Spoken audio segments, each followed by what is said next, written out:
I think he spent his entire weekend just scrolling online and finding videos that are like, wow, look at this video. It's filled with crazy stuff. Hey, I hope you got your tickets to this next couple of months' hottest summer event, Donald Trump's DISTRACTAPALOOZA 2025. That is exactly what we're witnessing. What do you do? What do you do? Pray tell, what do you do if you've been credibly accused of abusing children and being one of the best friends of a notorious serial abuser of children? What do you do? Well, you rush to your defunct, disgraced social media platform, Truth Social, and you create distraction after distraction after distraction over the weekend. Up to and including weird conspiracy posts that are infographics that remind me of that what has become a meme from Always Sunny in Philadelphia with the Charlie character with all of the strings from place to place like it's A Beautiful Mind, the movie. Donald Trump over the weekend did exactly this in the most transparent way possible. Look, when you hear about each of the posts I'm getting ready to talk about, if it is not preceded by or immediately followed by someone explaining that this is a distraction from the accusations being made against Donald Trump, that person's not doing their job. When Donald Trump took to Truth Social in, again, his DISTRACTAPALOOZA event this weekend, it is all only meant to distract you from the real threat to him right now, which is MAGA wakening to him being a criminal against children. We'll just put it that way. He posted this at 10:17 a.m. yesterday. The Washington whatevers should immediately change their name back to the Washington Redskins football team. Was it the Washington Redskins football team? Was that the name of the team? Or was it the Washington Redskins? Avid sports fan, Donald Trump. There is a big clamoring, not a regular sized clamoring. It's a big clamoring for this. Likewise, the Cleveland Indians, one of the 6 original baseball teams with a storied past, our great Indian people in massive numbers want this to happen. I'm not going to analyze every single item of these because let me tell you, if I'm going to go to someone and ask what the opinions are of indigenous people in the United States, it's not going to be white Donald Trump, racist Donald Trump, avowed white supremacist Donald Trump. Hey, what's this marginalized, oppressed people? What's their opinion on this? Let's go to white guy Donald Trump. Let's go to white supremacist. Let's go to the man who wants to make America a white ethno state. Let's ask him what the Indians think. Their heritage and prestige is systematically being taken away from them. Times are different now than they were 3 or 4 years ago. We are a country with a capital C of passion and common sense. Owners, get it done. This was followed at 3:35 p.m. with this. My statement on the Washington Redskins has totally blown up. It didn't totally blow up. It's no more popular or liked or retweeted, reposted, retruthed, whatever, than any other post of his. It's just that he wanted to keep this going, keep the distraction from all the Jeffrey Epstein news going. My statement on the Washington Redskins has totally blown up, but only in a very positive way. If you thought it was a negative way, oh no, it's a very positive way, everybody. DISTRACTAPALOOZA 2025. I may put a restriction on them that if they don't change the name back to the original Washington Redskins and get rid of the ridiculous moniker Washington Commanders, I won't make a deal for them to build a stadium in Washington. The team would be much more valuable and the deal would be much more exciting for everyone. Cleveland should do the same with the Indians. The owner of the Cleveland baseball team, Matt Dolan, who is very political, has lost 3 elections, capitalized E for some reason, in a row because of that ridiculous name change. What he doesn't understand is that if he changed the name back to Cleveland Indians, he might actually win an election. Indians are being treated very unfairly. Make Indians great again. MAGA.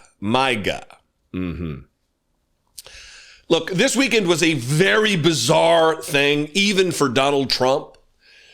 All of this, you're going to hear a lot of talk about this isn't what conservatism is. This isn't what free speech is. This isn't a leaning on the free markets, that this is a man who believes he has limitless power, who is a king. And all of that is true. This is just lies and hypocrisy and just nonsense from someone who claims to be beholden to Republican free market, free enterprise principles. And he's not. He's a credibly accused child rapist is what he is.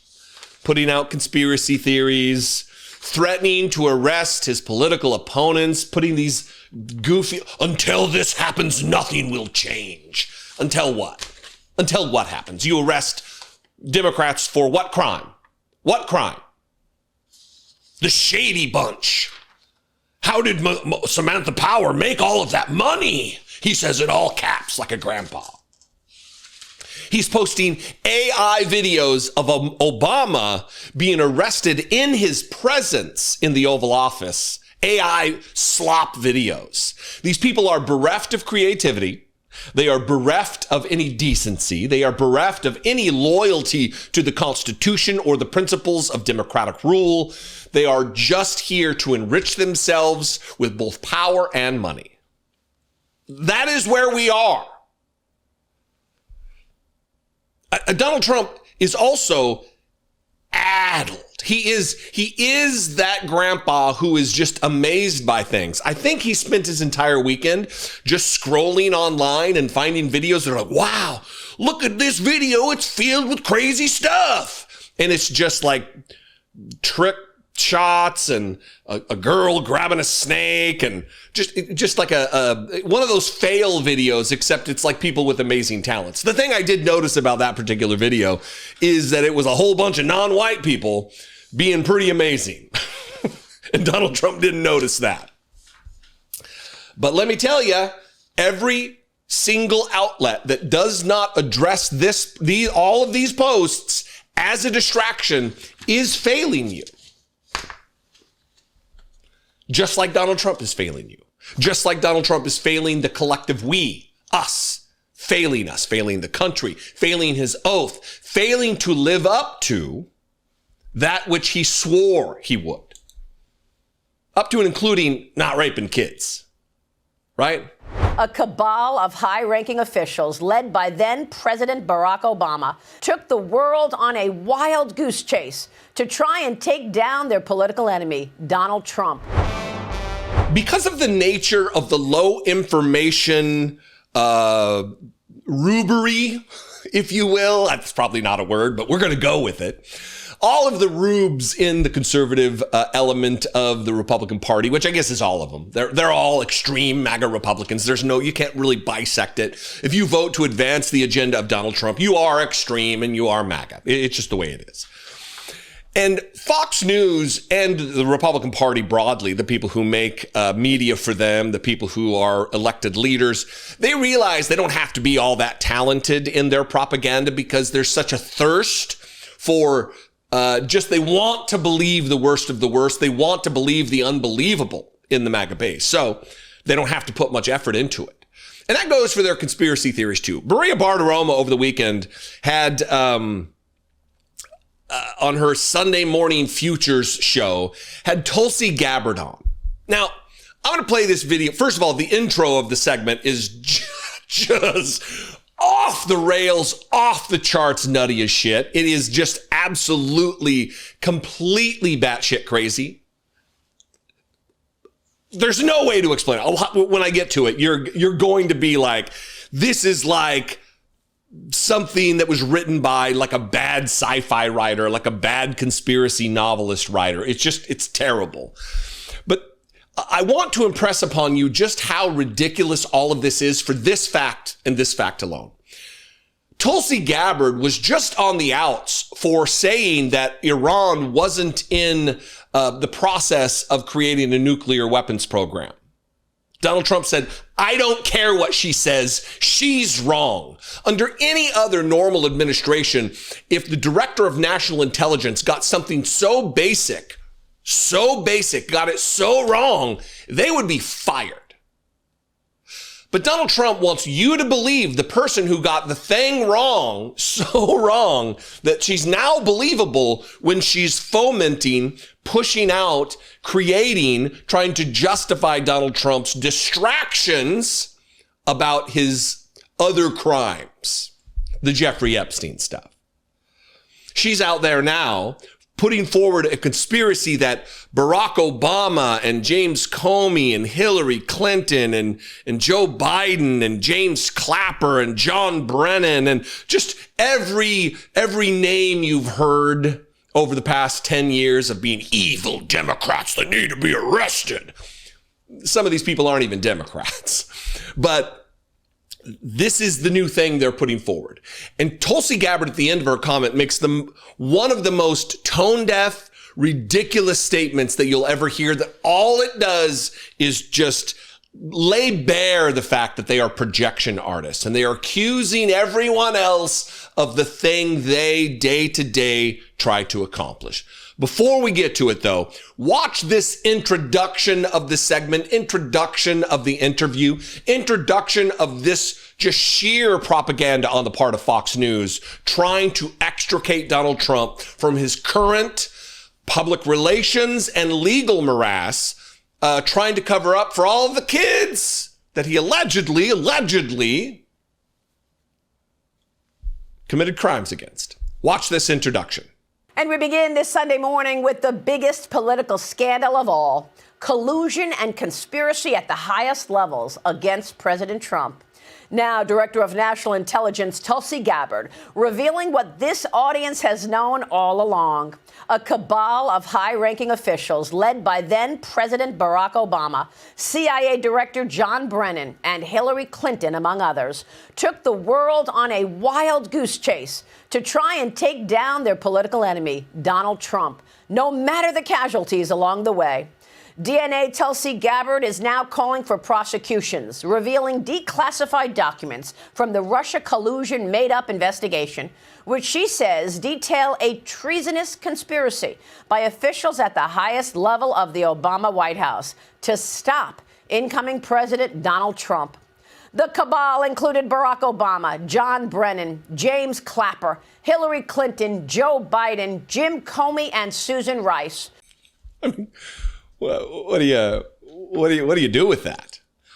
The biggest political scandal of them all, says Maria Bartiromo, the woman who brought us the conspiracy theory that was emailed to Sidney Powell and then forwarded on to her from a woman who self-proclaimed that the wind had told her she was a ghost, but she didn't believe that.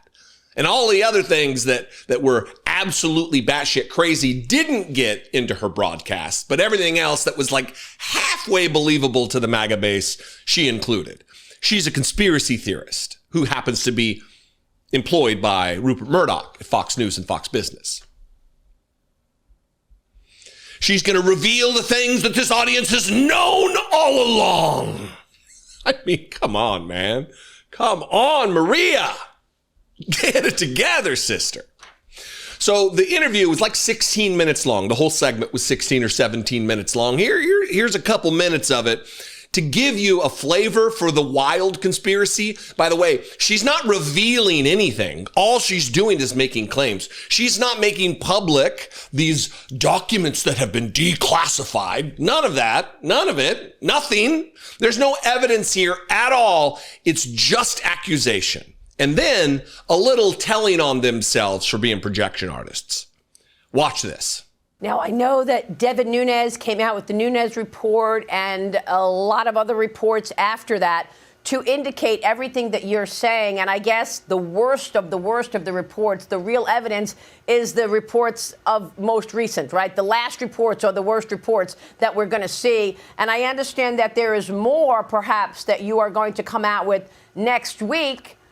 And I was told that that's why they raided Mar-a-Lago, that they wanted to find the Trump-Russia documents that indicated there was absolutely no collusion and that there was no evidence to even start such an investigation. But Trump didn't have it there in Mar-a-Lago, but that's why they raided his house in 2022. Is that correct? I don't have the details on the specifics of the Mar-a-Lago raid itself. Those are within the possession of the FBI. But there's no question in my mind that this intelligence community assessment that President Obama ordered be published, which contained a manufactured intelligence document. It's worse than even politicization of intelligence. It was manufactured intelligence that sought to achieve President Obama and his team's objective, which was undermining President Trump's presidency and subverting the will of the American people. So yes, next week we will be releasing more detailed information about how exactly this took place and the extent to which this information was sought to be hidden from the American people, hidden from officials who would be in a position to do something about it. And that's really the point here that I think is most important, Maria, and you said it in your opening. Accountability is essential for the future of our country, for the American people to have any sense of trust in the integrity of our democratic republic.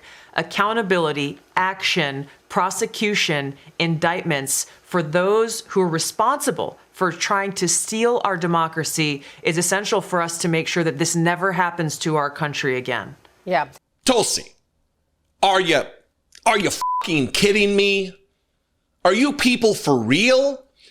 For the American people to have any sense of trust in the integrity of our democratic republic, accountability, action, prosecution, indictments for those who are responsible for trying to steal our democracy is essential?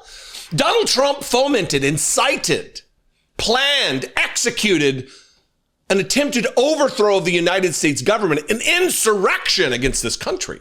And you have the temerity, the gall, the shamelessness to go on Fox News and say that it's the Democrats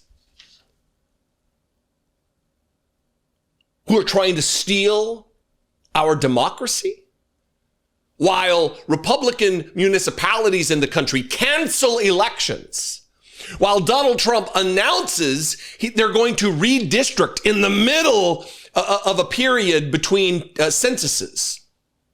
They're just going to do it. Yeah, we're going to redesign the electoral map in Texas to get 5 more seats to ensure that we don't get buried in the midterms because people are so unhappy with our policies. And yet this is the new conspiracy from Donald Trump with the Shady Bunch and where's the other one, the crazy infographic that's absolutely just conspiratorial nonsense. This is what we get from these people. They're not here to govern. By Donald Trump's own account, she's not credible. She can't be believed because she's wrong about even the most basic of things that are integral to her job. The Iran stuff. Wrong about that, but apparently very on point about the wild conspiracy theories that are here to distract you from the fact that Donald Trump is being accused of being best friends for decades with a serial pedophile, and Donald Trump himself is being accused of being one. Credibly accused, I might add. But Maria Bartiromo's here to fill you in on the thing you already knew. Breaking news, the thing you knew is true. That's going to raise serious concerns about whether or not Joe Biden even knew what was going on around him. I think all of these are in jeopardy of being declared null and void in a court of law. Just about every story today serves as only a distraction against the thing that everybody should be paying attention to, and that's the fact that Donald Trump has been credibly accused of abusing children. He certainly, and this isn't even an accusation, we know he was best of friends for a decade and a half with Jeffrey Epstein. We know that. There are dozens and dozens and dozens of photographs of them together. Donald Trump hosted parties. This is being reported by the New York Times, but it's been out there for years and years. Donald Trump hosting parties as judging beauty pageants, and the party, the two invitees, the two attendees of the party were just Donald Trump and Jeffrey Epstein, and a bunch of scantily clad women to be judged by these two. Stories of Donald Trump impressing himself onto women, sliding into bed with women against their will. New York Times. New York Times. Not some wildly liberal hit piece or hit outlet. It's the New York Times, who worked overtime to help Donald Trump get elected. And now they're here like, oh, I guess we're going to do the story. So James Goober Comer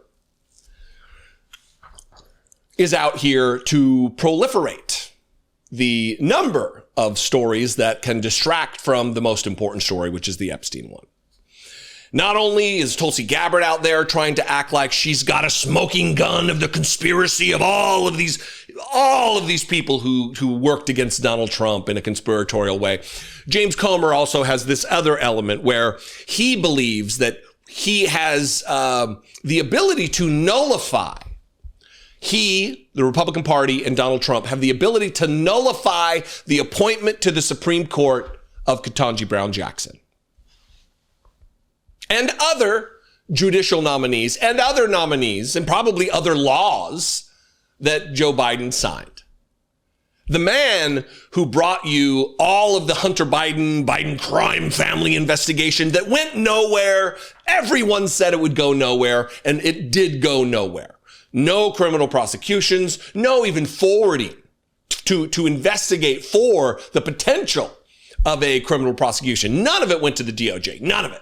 It's just there to distract, just there to try to help Donald Trump get elected. And this is going to try to extricate him from the accusations of abusing children.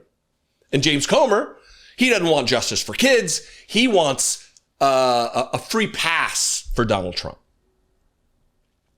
He was on Fox News over the weekend, and I want you to listen to what he says here, because his words are important, and his disrespect and disregard for democratic rule is what's most important. So while they work overtime to bend the knee and kiss the ass of Donald Trump to try to get him out of trouble, they betray the country. They betray our democratic republic. They betray you, one of we the people. Watch James Comer and Fox News work overtime to protect Donald Trump. This comes as concerns swirl around how many of the President Biden's nominations were signed using the auto pen. Biden made 228 judicial appointments, including 45 appeals court and 187 district court judges. And most importantly, Biden appointed Justice Ketanji Brown Jackson, the court's most long-winded justice who couldn't even define what a woman is.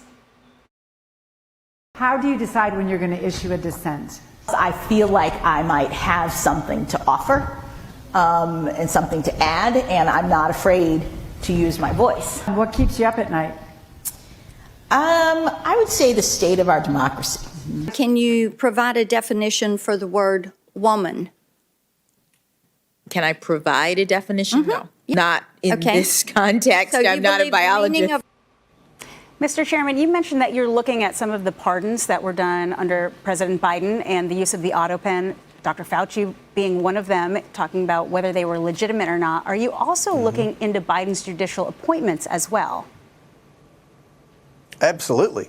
Everything that was signed with the auto pen, especially in the last year of the Biden presidency. This is when all the books that are being written, all the tell-all interviews that are being recorded from his former disgruntled staffers and staffers who are trying to preserve their reputation for future employment, they're all saying that Joe Biden was in a deep mental decline and that he was protected by a very small inner circle. We brought a few of those people in the inner circle and asked them simple questions like, were you ever told to lie about the president's health? And they couldn't answer that question. They had to plead the fifth to avoid self-incrimination. This raises an issue whether these pardons, whether these judicial appointments, and whether these executive orders are legal. I believe that if this investigation keeps going in the way that it's going, that's going to raise serious concerns about whether or not Joe Biden even knew what was going on around him, much less whether he authorized the use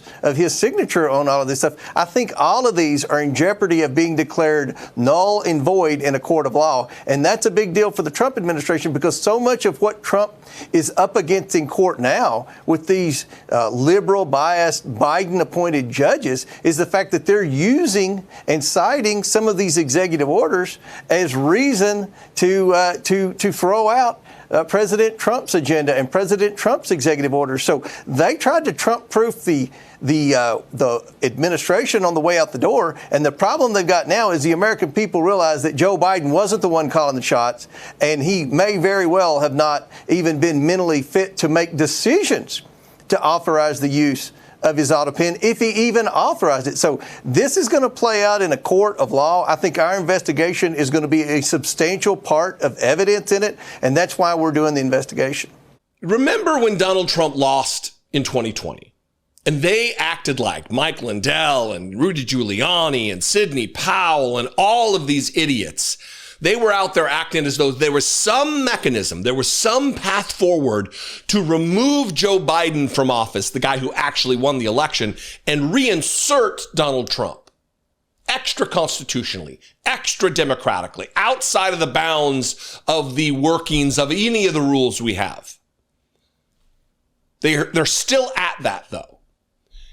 James Comer is saying through his investigation that ultimately where this will lead, where this will land, is Ketanji Brown Jackson losing her seat on the Supreme Court. By what mechanism in the Constitution? You tell me, I don't know, because there isn't one. That any appointment of Joe Biden will be nullified, and then Donald Trump will get to name people to those positions because of a wild conspiracy theory about the auto pen or whatever else. All of this is a distraction. And again, I will say it, any outlet, independent or corporate, that doesn't highlight that for you when talking about that this is a distraction from the Epstein thing, is failing you. Take that into account. Anyway, what do you think? I invite you to this conversation. You can comment below. You can also call the voicemail line, 714-576-4054. And of course, as always, you can email me daily@dollemore.com. If you want to help support this work, I would encourage that, obviously. If there's somebody else out there on this platform or any other platform that does more for you, that brings you value on a day-to-day or a piece of content to piece of content basis, support them. $2 a month goes a long way if someone is able to marshal the size of their audience. And the same goes for me. If I am that person for you and I bring you value, if you appreciate what I do, please help support this. You can help produce these videos by clicking the join button below, become a channel member for $2 a month, or you can go over to Patreon where they take way less of a cut of your donation, and you can support at patreon.com/IDoubtIt podcast. Look, I don't want to just be a repetitive guy here, but do you think, Lisa Murkowski, that seems designed, that they screwed you in a premeditated fashion? You goof, you rube, you naive dolt. Remember when the spending bill, the big, beautiful bill, when it got passed, and Lisa Murkowski from Alaska worked a deal that was going to help, it was going to carve out subsidies and giveaways just for Alaska that were not provided in the bill at large. But she negotiated a deal that was going to treat Alaska special, different. And when confronted about this by a journalist in the hallway, she did like the 10 or 12 second stare down. I think it was Ryan Nobles from CNN. Like, incredulous that how dare you ask me these questions? Now she's singing a little different tune.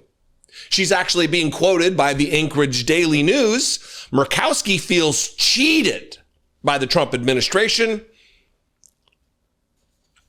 because they have reneged on the agreement. The carve-outs are now null and void because of an executive order, which you can't nullify law with executive order. You can't nullify spending or appropriation through executive order. But Donald Trump doesn't follow any rules, any constitutional mandates or edicts, even though he swore an oath to the Constitution. So again, here's the headline: Murkowski feels cheated by Trump administration actions against wind and solar projects. Senator Lisa Murkowski says she feels cheated after she won a concession in a recently passed tax and spending law to protect wind and solar projects, only to see the president and his administration issue recent orders that she says seem designed to quickly quash such projects. I feel cheated, she said in an interview Friday. I feel like we made a deal and then hours later, a deal was made to somebody else. Is that right, Lisa Murkowski? Do you feel cheated? Did you enter into agreements with people who have no honor, no integrity, no decency, who are liars? And now you feel cheated? You cheated the rest of America by voting for something that would only benefit, allegedly, ostensibly, Alaska. And now you feel cheated because you believed Donald Trump was a man of his word. You believe that the remainder of the Republican Party were individuals of their word. Maybe you're too naive to hold the office you hold, Lisa Murkowski. What do you think of that?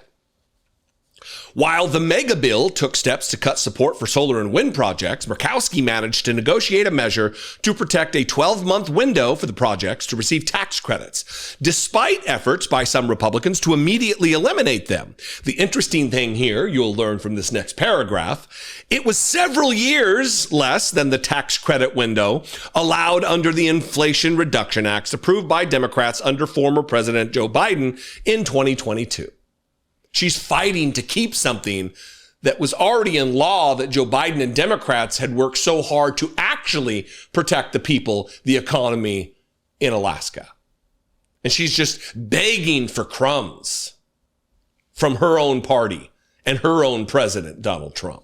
Murkowski said she saw it as a way to protect wind projects that are needed to combat a looming energy crisis along the rail belt in Alaska, along with other potential projects to combat sky-high energy prices in rural areas.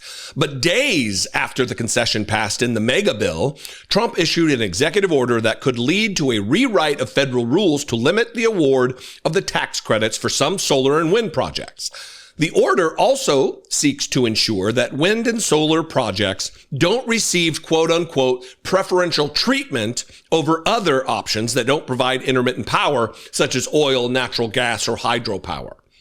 Next, the Interior Department issued a directive requiring that Interior Secretary Doug Burgum personally sign off on even routine activities for wind and solar projects on federal land and waters. Some fear the move will slow or halt development, even for projects on private land that need access from federal areas. Do you think that's what some people think? That's absolutely what they're going to do. Lisa Murkowski got f***ed here. And in the process, she f***ed the people of Alaska. She f***ed her constituency. She was f***ed by the Republican Party, and I guess f***s roll downhill because she's just going to let it spill all over the good people of Alaska. Murkowski said that the executive order just pulls the rug out from underneath the deal she'd made for the year-long window for tax credits. Quote, I read it as just a total affront to what we had negotiated, she said. Quote, to me, it's just reckless by the administration and seems designed to move toward a repeal of the tax credit, she said. Again, look, I don't want to just be a repetitive guy here, but do you think, Lisa Murkowski, that seems designed, that they screwed you in a premeditated fashion? You goof, you rube, you naive dolt? This is either her trying to cover for herself, like, oh, I really believed in them, or She knew this is what the case was going to be, but it gives her plausible deniability so she can continue to be elected and continue to harm the people of Alaska. Wake up. Wake up, conservatives in Alaska. This isn't helping you. This isn't helping your state. This isn't helping your economy. This isn't helping your jobs. This is collusion, conspiracy. Do I feel like the administration was not being upfront with us? Yes, she said. Do you think? I said, well, I got a hard-won fight on this as a clean energy provision, she says. It's not everything that I wanted, but it's going to keep some of our projects alive, and that's important. But the executive order undercut the agreement, she said. Do you think? Look, this is as much of a lesson for Democrats as it is for Lisa Murkowski herself personally. That do not try to deal with Republicans. They are not honest brokers. They are not even-handed, reputable partners in governance. It's the same thing that I talked to Alex Padilla about a couple weeks ago. The very same thing that I questioned on multiple moments in our interview with Cory Booker. These aren't honest people. You cannot rely on them to enter into agreements and hold up their end of those agreements. They are liars. They have no dignity. They have no shame. They have no integrity. They will screw you over. And in the process, it's not just screwing over a colleague in the Senate or the House of Representatives. It's screwing over we the people. All of us will be harmed because of their lack of shame. This is a fucking kidnapping of an 82-year-old man who is sick, who could die in custody, in a hospital in Guatemala, a country that is not his own. Donald Trump's masked secret police disappeared an 82-year-old man,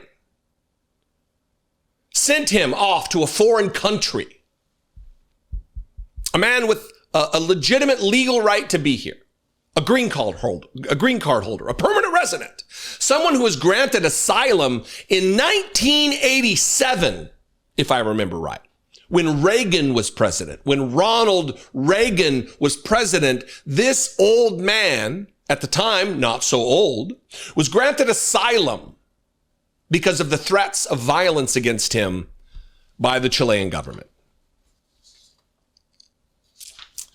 In the Republican government, Donald Trump's fascist regime, the masked, jackbooted thugs, these Nazi fucks, these secret police, not only did they ship him off, they had no idea where he was. They actually thought he died in custody, which actually ended up not being the case. Get a load of this headline. Allentown grandfather's family was told he died in ICE custody. Then they learned he's alive in a hospital in Guatemala, they say.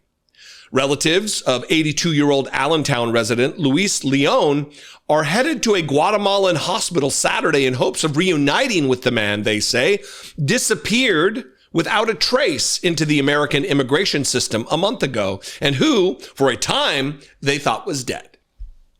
There's a couple of different things about how this article is written that I want to talk about, because in everything we do, everything I do, certainly everything that we as a content creation partnership, me and Brittany Page do, is try to shine a light on the media and how things are worded, how things are talked about, how things are framed. And he didn't disappear, what was the word? Disappeared without a trace into the American immigration system. He was disappeared by Donald Trump. He was kidnapped by Donald Trump and his masked secret police that are now roving the streets of the United States with the help of the United States military in violation of the Posse Comitatus Act.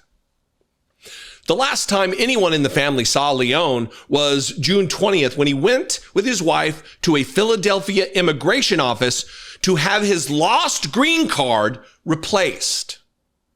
He's a green card holder, a permanent resident. The government knew he was here. He had permission since the 80s. Since I was a child, he's lived here legally. There, the family says, there at the immigration office to replace his lost green card, the family says he was handcuffed by 2 officers who led him away without explanation. His wife, who speaks little English, was left behind and kept in the building for 10 hours until she was released to her granddaughter, the family says. Repeated inquiries to immigration officials, prisons, hospitals, and even a morgue yielded no information. Leon's name was not in ICE's online database of detainees. Finally, on Friday, a relative from Leon's native Chile was told he'd been taken first to a detention center in Minnesota and then to Guatemala.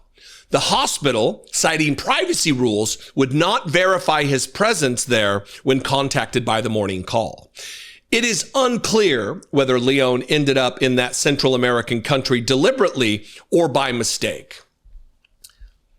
Is it unclear, morning call? You're not sure whether Donald Trump, in this mass deportation, Nazi-like recreation of the mid-century last, are we unclear? It's unclear. This might have been just a mistake. Let's stop giving these fascists the benefit of the doubt. Please, please. Leon was granted political asylum in 1987 after surviving torture at the hands of Chilean dictator Augusto Pinochet's regime. According to his granddaughter, Natalie, who asked that her surname not be used because she fears the United States government retribution against her and her relatives.